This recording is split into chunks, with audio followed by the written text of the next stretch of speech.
Hello and welcome back. And this week we will actually not have a game, or well, this time. We will actually speculate on how you might be able to use some of the spoiled cards. From the upcoming set Holy Heists. Precisely. Now, there's been around 22 cards spoiled. At this point. Yes, exactly. Or rather, at the point of recording this video. Not sure when it's actually uploaded. Precisely. So we thought we're gonna go through some of them and just give you our thoughts on them. Yeah, so we haven't discussed this beforehand, so we'll be just going along. Yeah. Making it up as we go. Exactly. But first out, we have the Fabicite Dartist. Yep. So it's a 1 threshold, and it's one of those cards that interact with face downs entering play. Precisely. So in a way, they're kind of like the crests, but they trigger from face downs instead of the ones belonging to the crest. Yes. From the other cards, we've seen that there's actually more cards that have trigger effects from volition entering play. Yeah. Face downs. There is also a card for the Gearsmith faction and for the Warlord faction. Precisely. That we're going to touch on later. Yeah. The stats on it is a basic 3/1/3, so it's most likely gonna die in any combat, but this doesn't really feel like a character you want to use in combat, since of its effect. Yeah, I mean, it's kind of like the other 3/1/3 that's actually playable. What's it called? Sadistic Colonel. Yeah, exactly. I mean, you could use it for the damage if they don't have any blockers, but if they have blockers, you're basically throwing a guy away. Precisely.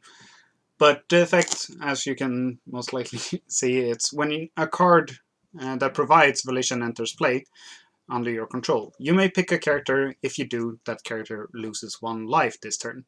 So you can more or less use it to snipe off those pesky little 1/1s like the Micromagigs or Dwarvish or whatever.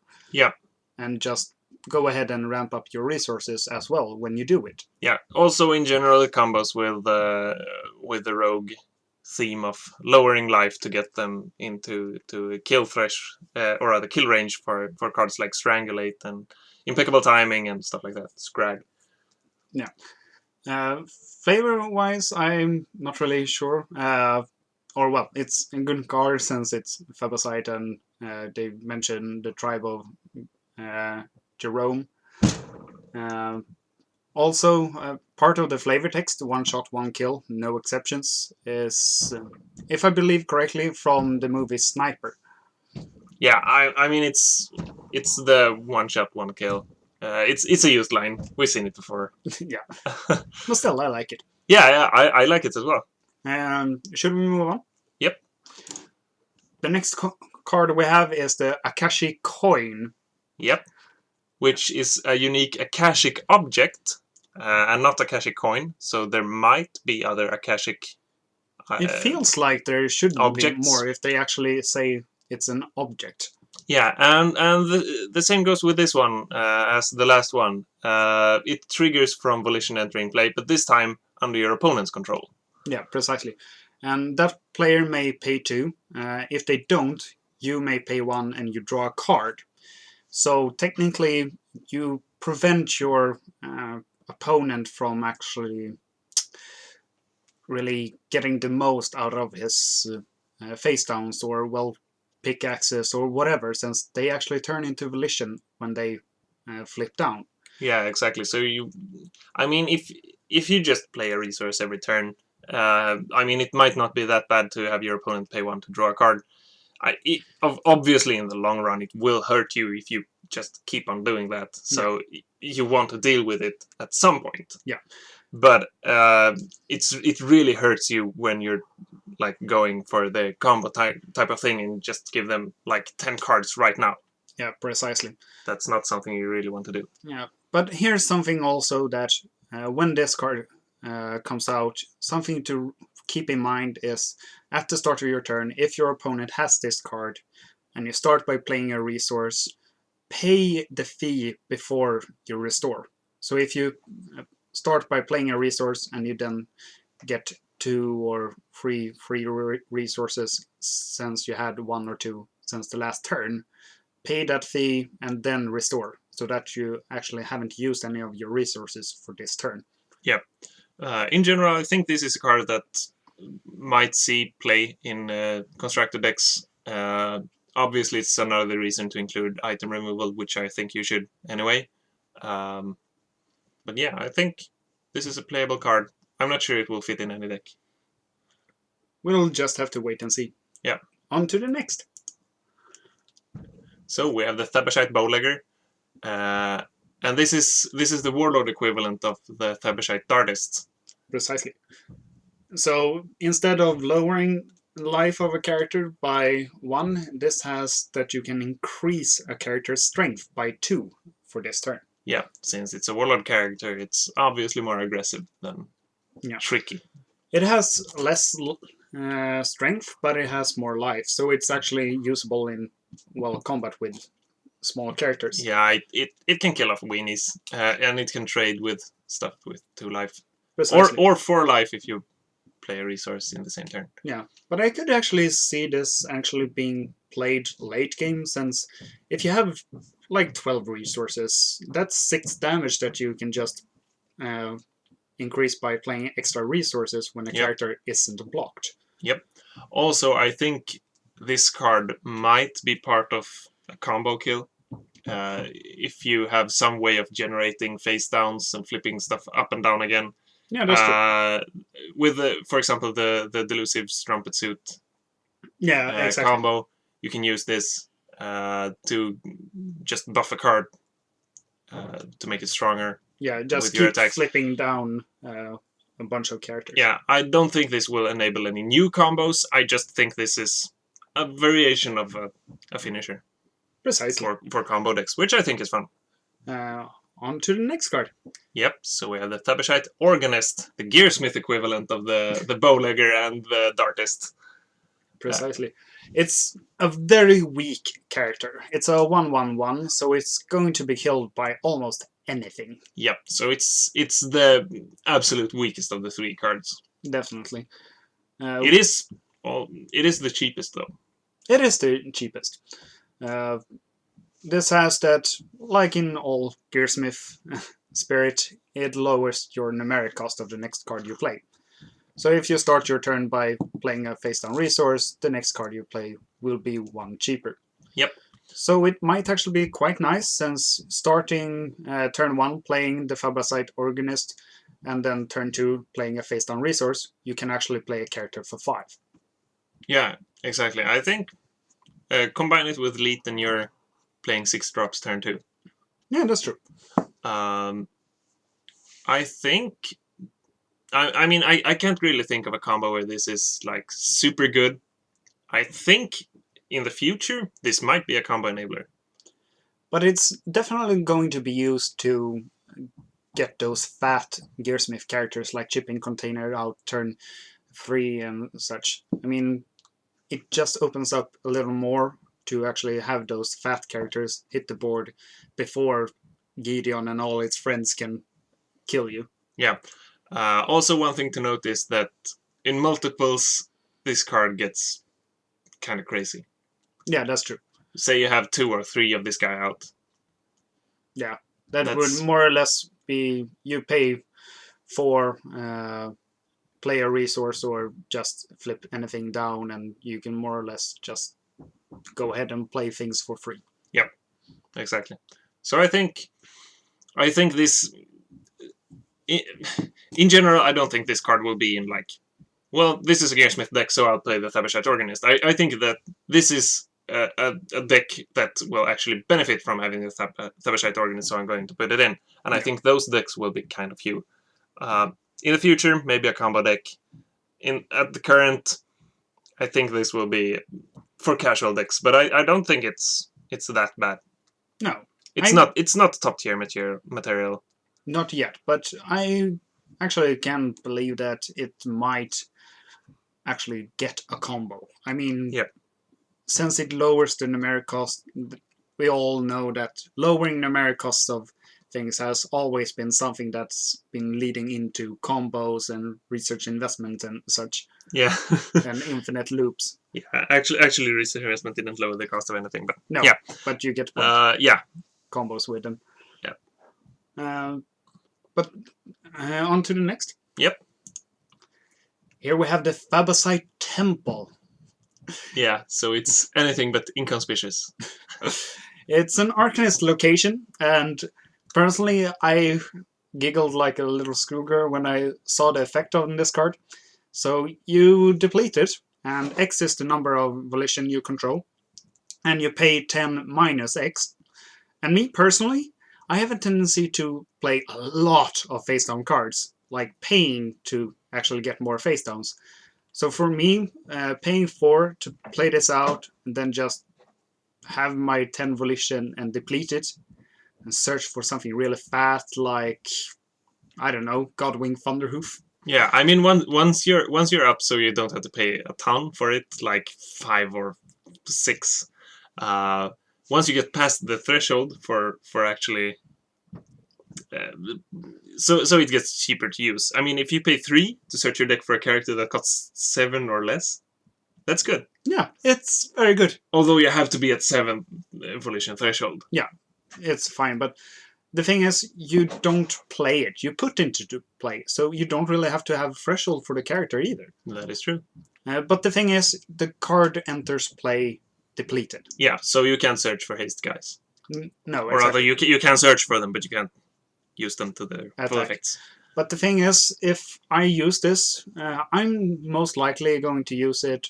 Well, me personally, I'm quite certainly going to pick my favorite dragon. 8 cost, 6 threshold. Yeah, the Emperor Burdus. Yeah, precisely. And just go ahead and deal trigger damage to a bunch of characters and get him out cheap.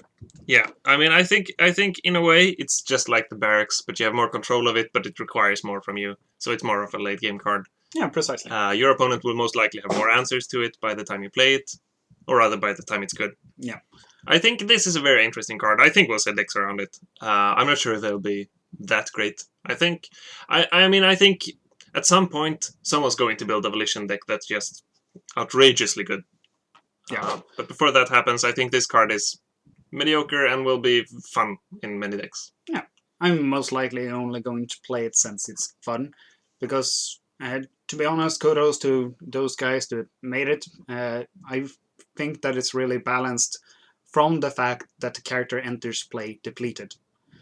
I mean, you don't really get any characters that you get to block with for another turn. Yeah, exactly. And you also don't get any utility characters that you can use right away. No, precisely. Fine, it also has that extra volate ability that you pay to pick a face-up resource you control and flip it face down.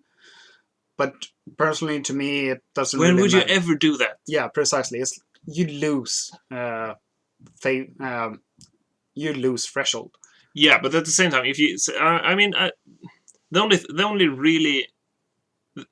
only time I can think of when it's useful is when you have the crest. Yeah, that's true.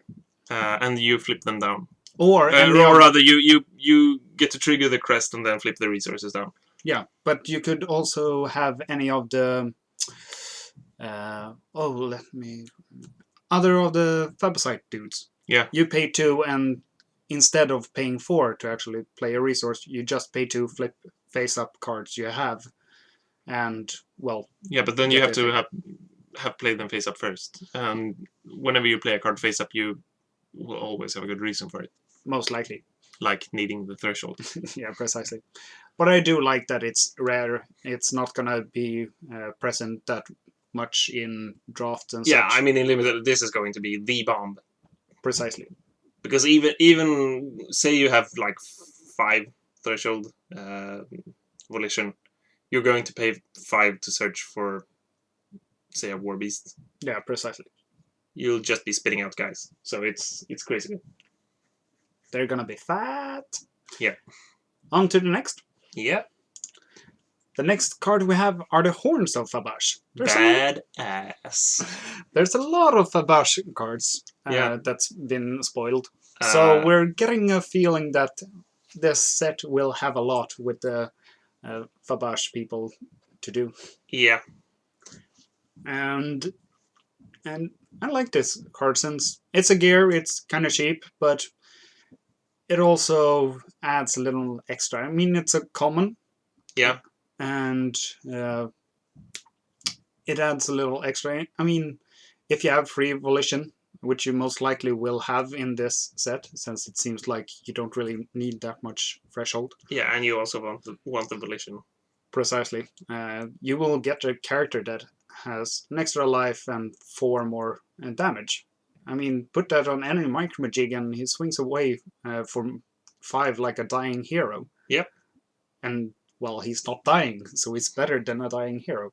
Yeah.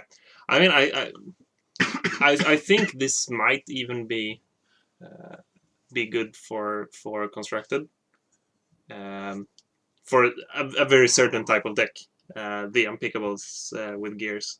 Yeah, that's true. So if you run an unpickable deck with like 1 splash of rage, this card is going to be crazy good. Yeah, precisely. Since a martial artist or martial arts trainee, even a martial arts trainee that gets 4 strength extra is he's hitting for 6 in speed 4. Yeah, you pay 5 to actually get a 6 2 4 character that can't be picked. Yeah.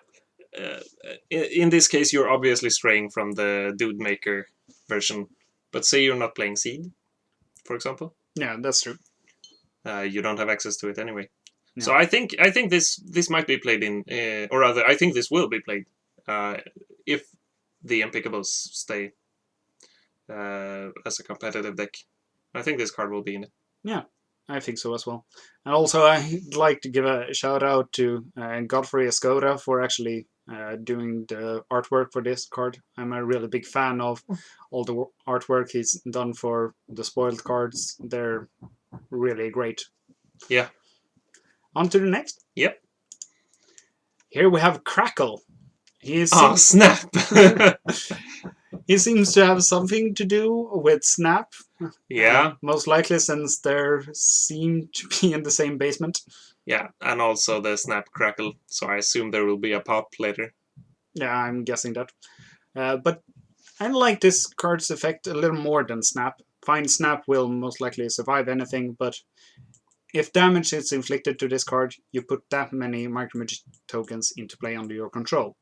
So you might actually use it yourself to gain more micromagics. Like if you have anything that can inflict damage when it enters play, or midget mine, or, well, whatever. Anything that does damage, you might actually consider doing it to your own character if you can't kill anything. Yeah. Since if you take, like, target practice, for example, just pay 2 and you get 2 micromagics. I mean, if you can't kill anything, it's fine. You get 2 characters. Yeah, I personally think Snap is better than Crackle. Yeah, Snap is most... 5 life is so hard. Yeah, it's hard to kill. Snap and he is just better. creates so many micromagics. Snap is I better. hate that card. Snap is better, but I think Crackle is more convenient. Yep. I think I'll play Snap in more decks than Crackle, but he's a fun card. Yeah, it is. The next card is the RC Flashlight. Yep. Never leave home without one. Yeah.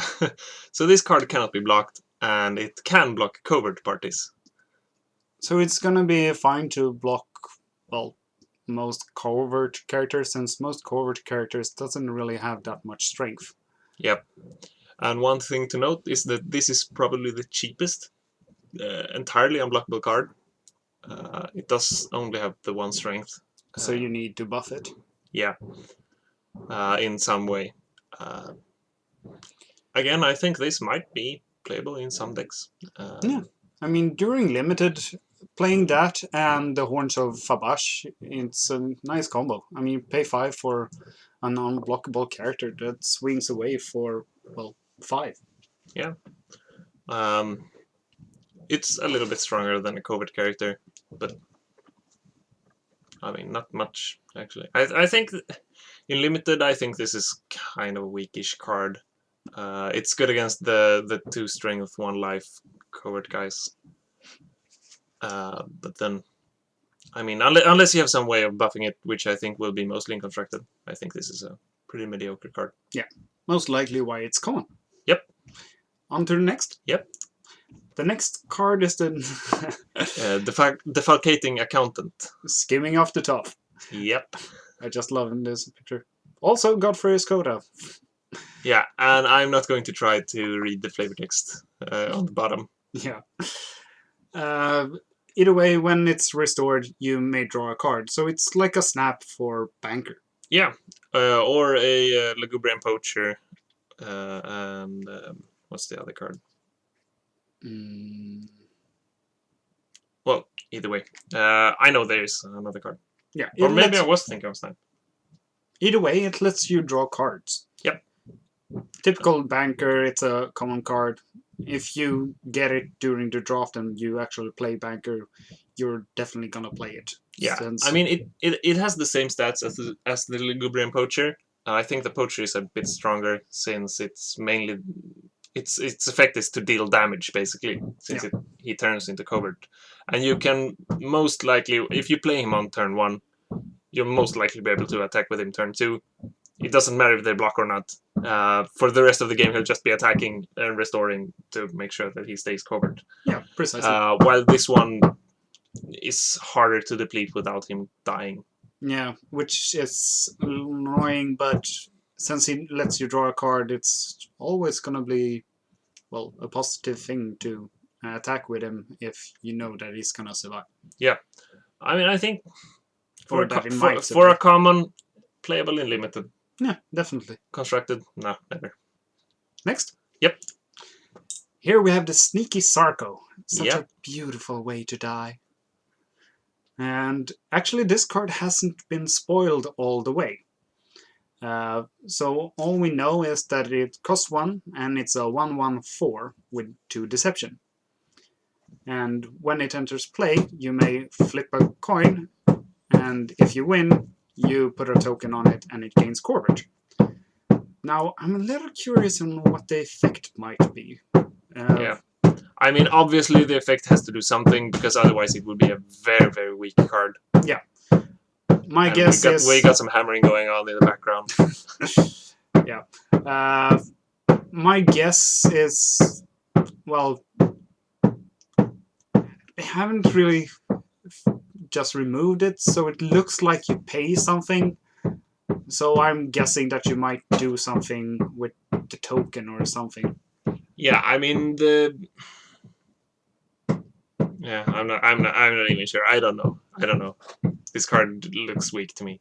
Yeah, it looks weak without the effect, but since it's an uncommon, I believe it might have something really good hidden, at least. Yeah, maybe it can turn other characters covert.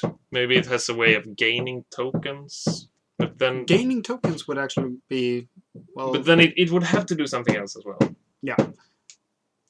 Because just gaining a token, it's useful once. Yeah, that's true. And that's for a 1/1/4 covert, which isn't that good. No. I mean, you want your coverts to hit hard. Yeah, and you flip a coin for it. Yeah, but I mean, if it has a way of generating tokens. Yeah. Although it's the only covert with 4 in speed. Are you sure it's the only one? Well, fine. The Muscle Tribe of Danger and Excellence can become covert if you play a Deception. But as far as I know, it's the only one. I might be wrong. I've been wrong before. Yeah. Wait. One thing to note on the sarcophagi there is that it's a hedonist, which I think is... I'm not sure how many hedonists there are. I know the Epicurus Mama Jama is a hedonist. He's a hedonist? Yep. Huh. So I'm not sure why they picked this subtype here. Might have something with to do with story. Yep, might be. Although it's another Sarcophile. We've seen Sarcophiles before, but I'm really hoping there's gonna be a card that actually does something extra with Sarcophiles. Yeah, I mean, besides Vander Melgot. Yeah, precisely. That just removes all of them. Yeah, and gives them 1 speed. Yeah, that's true. Next, we have the Skilled Bannerman. Yep. I think this is a fine card. Yeah, it's okay. I mean, No. it provides you with extra rage. You might need it in some decks. I know that I always need it since I have a tendency to always play high threshold cards. Yep. And in limited, I mean, it's you ramp threshold, which is fine. Yeah, it's common. It's pretty weak for the stats it gives. So Yeah, but since it's a common, it's more or less you just pay that extra one to actually get the threshold. yeah, exactly. I fine card in. I mean, it's a pretty decent card in limited, but once again in constructed, I don't think this card is ever going to see play. No. Next, we have the additional tribute, an Arcanist tactic. This is a weird one. Yeah. Well, Arcanists have a tendency to always be weird. You can only deploy this in response to a non-tactic card being played. Yep. So if you control free volition, you may look at the top card of your deck. If you do, you may put it at the bottom. Any opponent may pay 1. If they do, draw a card and terminate the tactic. Sort of like Study disturbance Yeah. or triadic. No, yeah, tedious triadic truculence. yeah, the free cost, free character removal. Yeah. Otherwise, you terminate the non-tactic card being played. So, if a character actually uses the last of its resources to play a fat character, which actually happens quite a lot during limited, since you want that character presence on the board most often, then you can actually just pay 2 and terminate a character being played. Yeah. Also, this is removal against the 3-cost turn 1 drops. Yeah, exactly. So personally, I would. And it's also very good turn 0 against erotic assassins. Oh yeah, that's definitely true. And the 3 volition scry effect is kind of nice. Yeah. I don't think this is a game breaking card. I No. like it, and I know. You can't play it turn 0. You have to control free volition. Yeah, to look at the top card of your deck. Oh right, sorry. The rest of the effect still happens. Yeah, that's true. Well, anyway, on to the next. Yeah. Here we have the Mardoon Ruins, Jewel of a Dead Empire. With a lot of ghosts flying around. Or, well, 2. Yeah, so these are obviously some dead kinds of stuff. There's a lot of flavor jewels in the flavor text at the bottom. You can read it for yourself, try to figure out some of the lore. Yeah. Both Elizabeth and Gloamspike are mentioned, and their betrayal to the Emperor and stuff like that. Yeah. So have fun with that. Yeah. This card might be very useful since we've already seen all those other Thabasite characters, and this straight up just gives them an extra 2/2 in strength and life. Yeah, so anything that have the volition icon in the rules texts gains 2 strength and 2 life. So that's a deception character that has 3/1/3. Suddenly it becomes a 5/3/3. Yep. Or that also can snipe characters. Yeah, and the Thabashite Assailant is suddenly able to be a 5/5/5 for 1. Yeah. Which is kind of, when you look at it like that, it's obviously an insane card. Well, yes. Although it's gonna take a few investments from you, and to be honest, seeing as we have Mardoon Ruins and that Thabasite Temple, I think that item location will see more play once again. Location removal. Yes, location removal. Yeah, so I think this is probably the card that will make Volition decks be viable. Yeah. I mean, just having this card during limited makes a lot of your, well, toolboxing cards a little more viable during combat.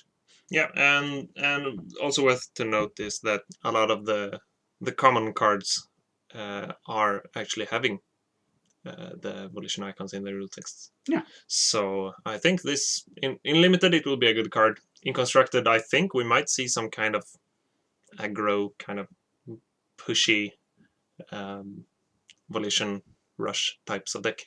Yeah. I think it. I think this will see some constructed play. I'm not sure it will be a super good deck. Time will tell. Yeah, we'll just have to wait and see. Yep. And then we have the overly eager exemplar. Revenge me, my brothers. It's kind of expensive, but I guess that's what you get for having an effect like that. Yeah. So you pay 1, you destroy the card, you search a deck for a soldier card and reveal it and put it into your hand. Yeah. So basically, if you have the an open resource whenever he gets destroyed or is about to die to removal or anything like that, he replaces himself with another soldier. Yeah. Which is, I mean, most of the good warlord cards that aren't dragons are soldiers. So I think this is a good card. Yeah.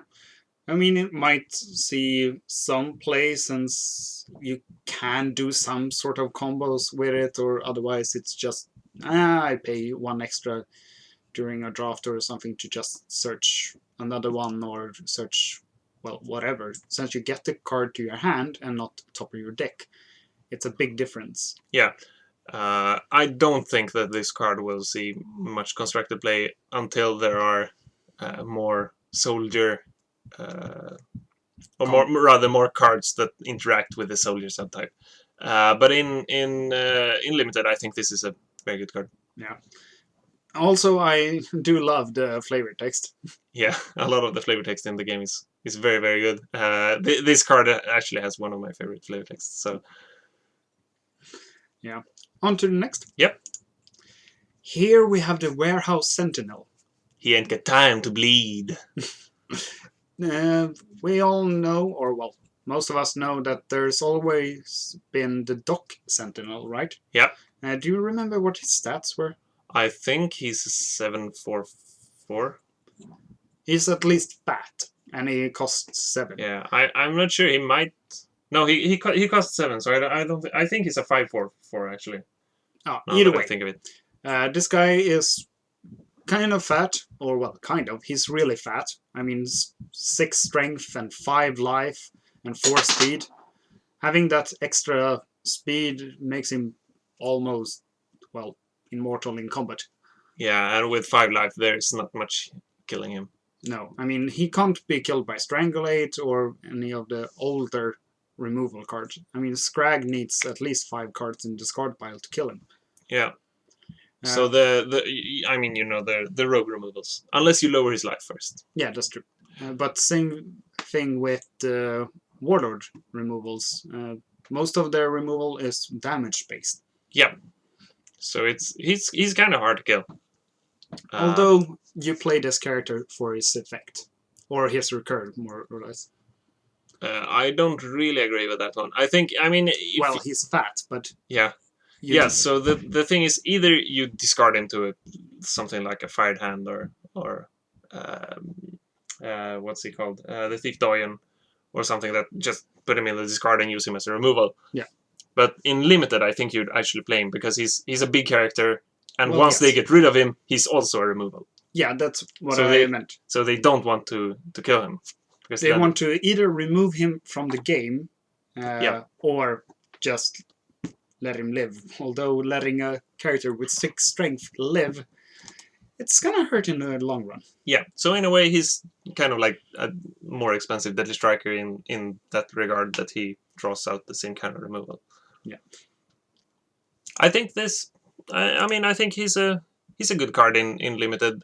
He might see some play in some weird constructed decks, but in limited I think it's a good card. Yeah, I might actually play him. I mean, I kind of like expensive cards. Yeah, I know. Next, we have the Expedition Advisor. And he's worth every penny, which is 5. Yeah. Yeah. And he's a free, so he has the, well, more or less basic stats. I mean, most characters nowadays seem to have at least a basic baseline of free. Yeah. And when this card enters play, you draw 2 cards and then discard 2 cards. So, in a way, if you have dead cards in your hand, he more or less pays for himself that he lets you draw cards. Yeah. He also had the recur effect to draw 2 cards and then discard 2 cards. So in a way, he's like a mini selective gluttony. You get to sift through your cards and just put them in the discard where you might have use for them.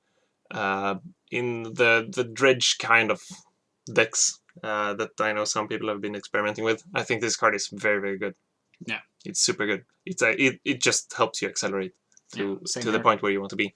On its own, I think it's kind of good in limited. And in the dredge type decks, I think this is very good in constructed. Yeah, it works. Yep. And once again, Godfrey Escoda. Great artwork. Yeah. I also like it flavor-wise, since they seem to be taking a shortcut, so to speak. Yeah, it's probably a good shortcut.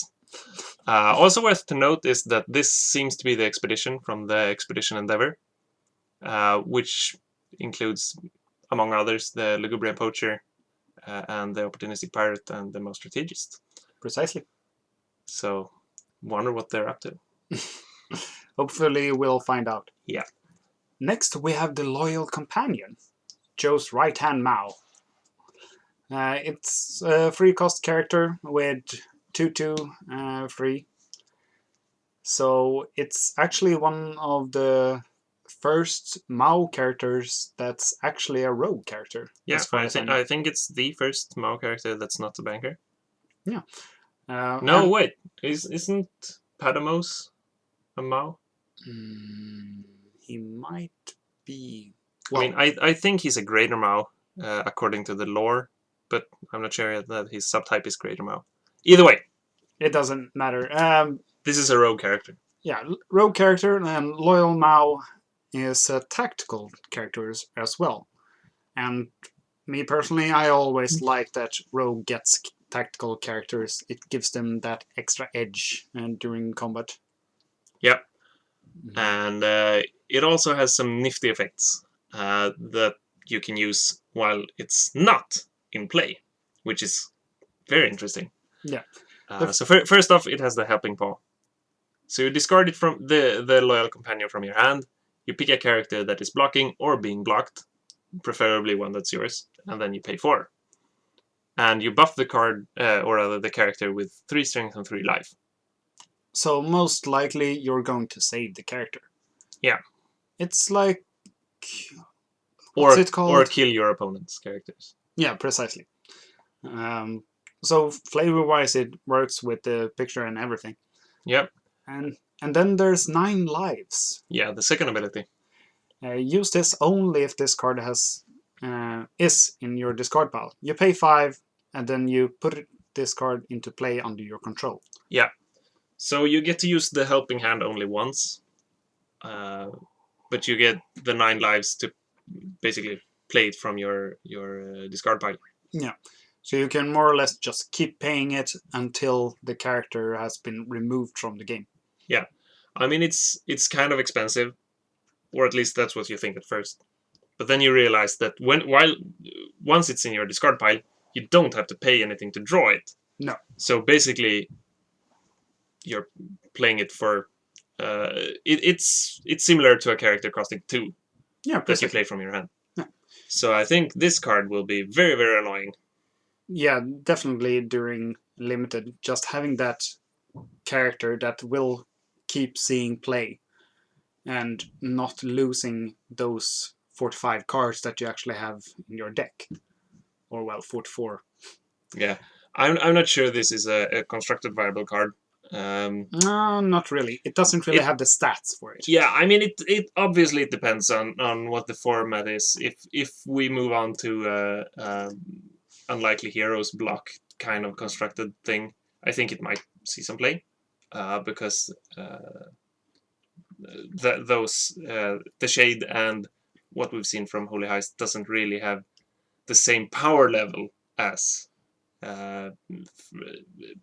second edition, but mainly not the same power level as the seed. No, precisely. Seed block cards, because those are kind of crazy. Yes, they are. On to the next. Yeah. And here we have Deceitful Mortgage Underwriter. No cash, no credit, no problem. So, if you look at only his stats, he's sort of fat for a 4-cost character. He's a 5/5 but he enters play with 3 tokens on him. And each token makes him lose 1 strength and 1 life. So when you play him, he's only a 2/2 Yeah. So he's one of those banker characters that enters play with tokens, and he gets weaker with the tokens, and he has a built-in way to remove the tokens, which in this case it is to pay 1 and remove a token from the card and pick a location. So there has to be locations in play for him to be able to remove the tokens. So it's most likely going to be played in decks that actually use Homewrecker. Yep. And one interesting thing to note is that the effect of the ability is to put a damage marker on the pick location. Yeah. So it's sort of hinting at we will start using markers to actually indicate how much structure or how much damage the location is taking. Instead of just saying, yeah, it has this much damage on it. Yeah, but the thing is, it goes through limited liability and stuff like that, since it just adds damage markers instead of inflicting damage to the location. Precisely. I'm not sure this is a very good card. It has flip up. 3 threshold is kind of steep. I think it's so. I mean, with the 3 threshold, you don't really want to run it with the Voidal Poisoning, since that also has 3 threshold, and you don't want to venture too deep into threshold territory. I think that it might be sort of useful, but I'm not really confident that it will see much in constructed. Yeah. Although I do like that a lot of these cards are very viable for limited. Yeah. Which a lot of us, we enjoy limited a little bit more than constructed when we, play with unregular players. Yeah, exactly. Next, we have Firetail Kamikaze. One of the cards that I look most forward to in the next deck, since I have a Dragon deck, which is my personal favorite. And he's riding the winds of death to a party near you. Yeah, I also actually really, really like this card. I think, while Deadly Striker is very, very powerful, and it might have been better off slightly worse, I think it's a very well-designed card in what it does. It wants to die, it hits hard if it doesn't die, and if it dies, he hits you either way. Yeah. And the Firetail Kamikaze is kind of the same way. It's more reasonably priced. Yeah. And it has 3 threshold. And it doesn't do as much damage, but it also has 1 life more.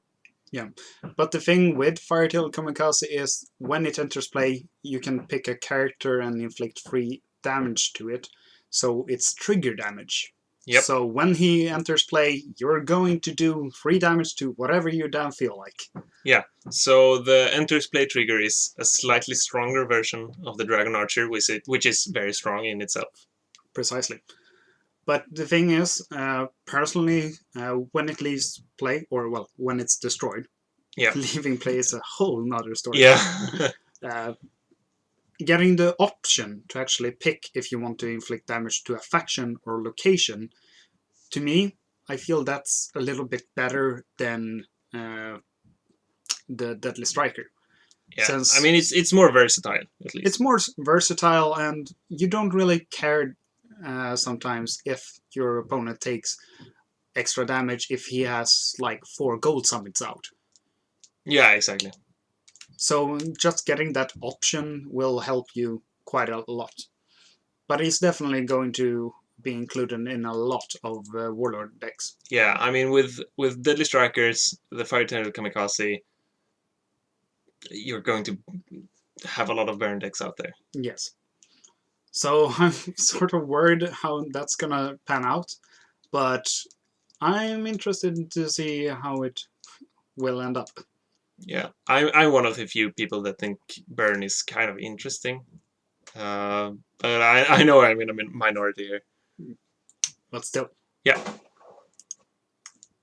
Next we have the Resurrecting Necromorph, which is the latest spoiled card, at least.